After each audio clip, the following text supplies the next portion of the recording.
SIR পর্ব শুরু হতেই ভোটার তালিকায় একাধিক গড়বিলের অভিযোগ কিন্তু সামনে এসেছে। আর এবার নদিয়ার শান্তিপুর, সেখানে ভোটার তালিকায় ভূত। বিজেপির বিএলএর বাড়িতে এলো রহস্যজনক এনুমারেশন ফর্ম। রানাঘাট উত্তর পশ্চিমের 87 নম্বর এলাকার 60 নম্বর বুথ, সেখানে ভুতুরে ভোটার বিতর্ক। বাড়িতে 5 জন সদস্য রয়েছেন। বিজেপির বিএলএ গোবিন্দ রায়ের বাড়িতে 6টি এনুমারেশন ফর্ম। বিজেপির বিএলএর বাবার নামে তৃতীয় সন্তান হিসেবে শান্তনু রায় নামে অচেনা এক ব্যক্তির নাম রয়েছে। এই অচেনা শান্তনু রায়কে কিভাবে সেই এনুমারেশন ফর্ম এই বিজেপির সদস্যের বাড়িতে এলো, সেই নিয়ে কিন্তু ইতিমধ্যেই প্রশ্ন উঠতে শুরু করেছে। আমাদের প্রতিনিধি রয়েছেন সুজিত মণ্ডল আমাদের সঙ্গে টেলিফোন লাইনে। সুজিত, কিভাবে ঘটলো এই ঘটনা? একদমই দেখো, রানাঘাট উত্তর পশ্চিম বিধানসভার 87 নম্বর এলাকার 60 নম্বর বুথে দেখা মিলেছে চাঞ্চল্যকর ভুতুরে ভোটার বিতর্ক। এবং যেটা জানা গিয়েছে, ওই এলাকার যিনি বিএলএ অর্থাৎ বুথ লেভেল এজেন্ট, যিনি বিজেপির, খোদ তার বাড়িতেই কিন্তু এই ইউনিভার্সাল ফর্ম কিন্তু এসেছে। এবং তাদের বাড়ির তরফ থেকে যেটা জানানো হচ্ছে, ওদের বাড়ির মোট 5 জন কিন্তু ভোটার, সেক্ষেত্রে তার বাড়িতে এসছে 6টি ইউনিভার্সাল ফর্ম। কিন্তু সেটা নিয়েই কিন্তু সমস্যার সৃষ্টি হয়েছে। এই যে বিজেপির বুথ লেভেল এজেন্ট, যার নাম গৌতম রায়, তার বাড়িতে কিন্তু এই যে ইউনিভার্সাল ফর্ম আসা নিয়ে রীতিমতো বিতর্ক সৃষ্টি হয়েছে। এবং তার বাবা 75 বছর বয়সী সুভাষচন্দ্র রায় পরিবারের, তিনি যেটা দাবি করেছেন যে তাদের বাড়িতে 5 জন সদস্যই আছেন এবং সুভাষবাবুর 2 ছেলে পরিবারের, তারাই কিন্তু সন্তান। পরিবারের সদস্য তাকে বাড়িয়ে দেওয়া হয়েছে এবং তাকে সন্তান বলে সেখানে দাবি করা হচ্ছে। এবং সেই নিয়ে কিন্তু প্রশ্ন উঠতে শুরু করেছে। একথা স্পষ্ট জানিয়েছেন ওই রায় পরিবার, যে ফলে এরপরে কিন্তু যে এটা কিভাবে হলো, এই অভিযোগ কিভাবে এলো, তাই নিয়ে কিন্তু পরিবারের মধ্যে একটা জল্পনা সৃষ্টি হয়েছে। তবে পরিবারের অন্যান্য 5 সদস্যের ফর্ম যথারীতি বিএলওকে জমা দিলেও ভুতুরে শান্তনুর ফর্ম জমা না করার সিদ্ধান্ত নিয়েছে পরিবার। এবং বিজেপি কর্মী গোবিন্দ রায়ের যে প্রশ্ন, যে ব্যক্তি পরিবারের নেই, তার নাম বাবার নামের যে সন্তান হিসেবে ফর্ম এলো, তা কিভাবে এলো, সেটা নিয়ে একটা প্রশ্ন তৈরি হচ্ছে। এবং এই নাম সিলমোহর পেলে ভবিষ্যতে তার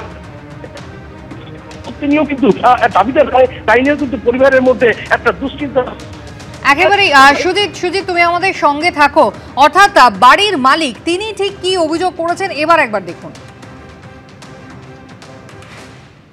এই আপনার বাড়িতে কতজন ভোট দেন? 5 জন। আর আপনার বাড়িতে এসআইআর ফর্ম কটা এসেছে? 6টা।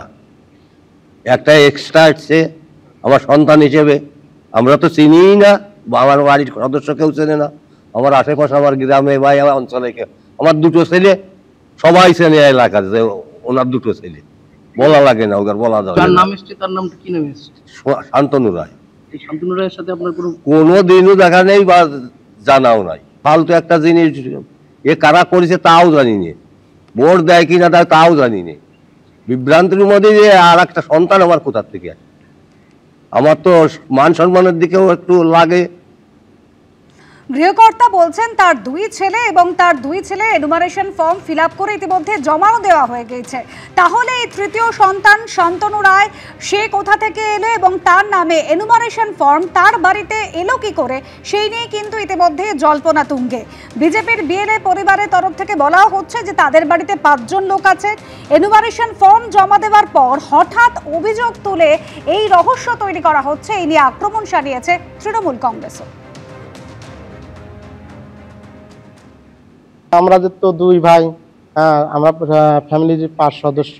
এবারে বাবার নামে আমাদের ঠিকানা আর একটা সন্তান এসেছে, এটাকে তো আমরা চিনি না বা জানি না। আমি এই বিএলএ 2 এর জন্যই আমার বাড়িতেই এইরকম ইনফরমেশন পেপার এসছে, জানতে পেরেছি তার জন্য, না হলে আমি জানতেই পারতাম না। এসআইআর এর জন্য আমরা জানতে পেরেছি।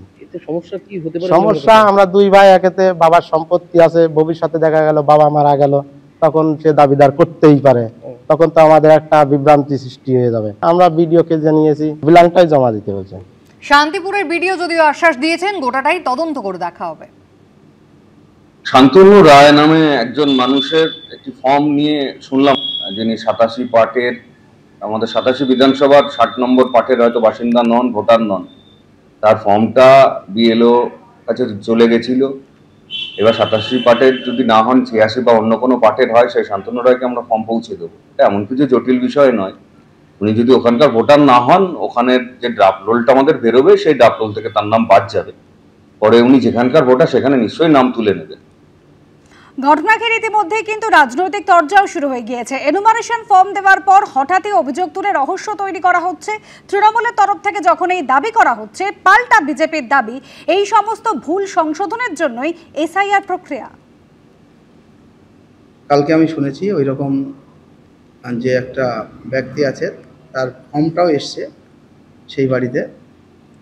তো ওই বাড়ির যে ব্যক্তি বিএলও 2 ওই বাড়িরই এক ছেলে, যে বিজেপির বিএলও 2, সে আজকে দেখছে যে এখন ধরা পড়ছে এতদিন সে ওই বাড়িতে বিজেপি পরিবার, সেইখানে দাঁড়িয়ে তার আগেই দেখা উচিত ছিল যে এগুলো তো আমাদের মাননীয় মুখ্যমন্ত্রী মমতা বন্দ্যোপাধ্যায় এসআইআর পক্ষে, বিপক্ষে তো না, এসআইআর সঠিকভাবে যেগুলো আমাদের আছে সেগুলো আমাদের অবশ্যই এটা সঠিকই হবে। এই ভোটটা যেটা আছে ইলেকশন কমিশন আছে সেটা তদন্ত করে দেখবে। আমরা এতদিন জেনে এসেছি ওনার 2 ছেলে, এবার ভুতুড়েভাবে আরেক ছেলে চলে এসছে, সেটা তো মানা যায় না কারোর। এসআইআর এর মাধ্যমে এটা জানা গেছে। আমরা চাই যে নির্বাচন কমিশনার এটা তদন্ত করে এই নামটা যাতে কাটে। এবার এসআইআর হয়েছে দেখে আমরা বুঝতে পারছি, এবার কেউ তো করেছে, না করলে তো এটা এমনি আসেনি। এর জন্যই আমরা এসআইআর দাবি করেছি। এসআইআর হচ্ছে, আমরা চাই যে এসআইআরটা ভালোভাবে সুষ্ঠুভাবে হোক। 2002 এর তালিকায় নাম নেই, আর তারপরে নাকি বাড়িঘর বিক্রি করে বাংলাদেশে পালিয়েছেন উত্তর 24 পরগনার চণ্ডীগড় রোহান্ডা গ্রাম পঞ্চায়েতের দেয়ারা গ্রামের বাসিন্দা মান্নান। এমনই দাবি করছেন প্রতিবেশীরা। শনিবারই মধ্যম গ্রামের মাঠপাড়া আর তার দিন দশেক আগে বিশ্বাস পাড়াতেও এই এক ছবি দেখা গিয়েছিল। কোথাও খাঁ খাঁ করছে গ্রাম, তো কোথাও বাড়িতে ঝুলছে তালা। শেষ পর্যায়ে রয়েছে এসআইআর এর প্রথম পর্বের কাজ। একদিকে যখন এনুমারেশন ফর্ম সংগ্রহের কাজ চলছে, তখন আরেকদিকে সীমান্ত দিয়ে ধরা পড়ছে এই ছবি। কাতারে কাতারে দেশ ছাড়ছেন অনুপ্রবেশকারীরা। এবার উত্তর 24 পরগনার চণ্ডীগড় রোহান্ডা গ্রাম পঞ্চায়েতের দেয়ারা গ্রামে এই ছবি ধরা পড়ল। একতলা বাড়ি, তাতে ঝুলছে তালা। প্রতিবেশীদের দাবি এখানেই থাকতেন মান্নান নামে এক ব্যক্তি। এসআইআর আবহে বাড়ি বিক্রি করে বাংলাদেশে চলে গেছেন। চণ্ডীগড় রোহান্ডা গ্রাম পঞ্চায়েতের দেয়ারা গ্রাম এসআইআর চালু হতে মান্নান নামে এক ব্যক্তি বাংলাদেশ থেকে এসেছিলেন। এই মুহূর্তে আমরা দেখতে পাচ্ছি তার বাড়ি তালা বন্ধ। প্রতিবেশীদের সঙ্গে কথা বলবো। মান্নান কতদিন আগে বাংলাদেশ থেকে এসেছে? অনেক দিন। কতদিন? তাও অনেক দিন হয়ে গেছে, 7-8 বছরের বেশি হয়ে গেছে। এখন কোথায় ওরা? এখন কোথায় সব কাজে টাজে গেছে হয়তো। বাড়ি বিক্রি করে দিয়েছে? হ্যাঁ। শুধুমাত্র চণ্ডীগড় রোহান্ডা গ্রাম পঞ্চায়েত এলাকাই নয়, শনিবার মধ্যম গ্রামের মাঠপাড়া আর তার দিন দশেক আগে বিশ্বাসপাড়াতেও দেখা গিয়েছিল একই ছবি। অভিযোগ, এসআইআর এর এনুমারেশন পর্ব এগোতেই কার্যত মানুষ শূন্য হয়ে গেছে মধ্যম গ্রামের মাঠপাড়া গ্রাম। স্থানীয় বাসিন্দাদের দাবি, এদের মধ্যে অনেকেই তৈরি করে নিয়েছিলেন ভারতের জাল পরিচয়পত্র। আর সেই জাল পরিচয়পত্র দেখিয়ে কেউ তুলতেন রেশন, তো কেউ পেতেন লক্ষ্মীর ভান্ডারের টাকা। কি খাওয়াচ্ছে? ওদের ভোটার লিস্ট, ভোটার কার্ড ছিল, আধার কার্ড ছিল, সব ছিল ওদের। লক্ষ্মীর ভান্ডার? হ্যাঁ, লক্ষ্মীর ভান্ডার না সবই পেত ওরা, রেশন তুলতো, সবকিছু পেত ওরা। মাঠপাড়া থেকে মাত্র 2 কিলোমিটার দূরে বিশ্বাসপাড়াতেও ধরা পড়ে একই ছবি। এ নিয়ে চলছে রাজনৈতিক চাপানুতোড়।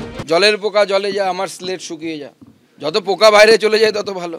আমার মনে হয় মাননীয় প্রধানমন্ত্রী যে চিন্তা ভাবনা করেছেন যে আগামী দিনে ডেমোগ্রাফিক মিশন আসা উচিত, এবং বাংলার ডেমোগ্রাফিকে যদি আমরা বাঁচাতে না পারি, সেই সময় যে জন্য পশ্চিমবঙ্গ তৈরি হয়েছিল, সেই উদ্দেশ্য সম্পূর্ণভাবে বিফল হবে।